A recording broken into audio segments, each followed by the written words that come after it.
there. You might want to see this before it's gone.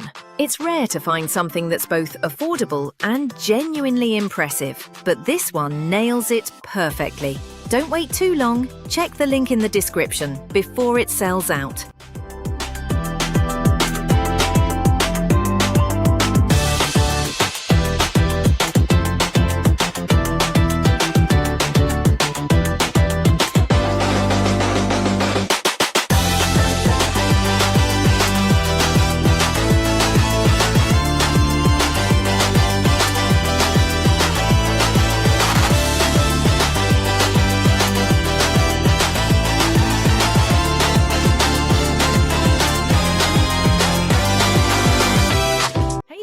You might want to see this before it's gone. It's rare to find something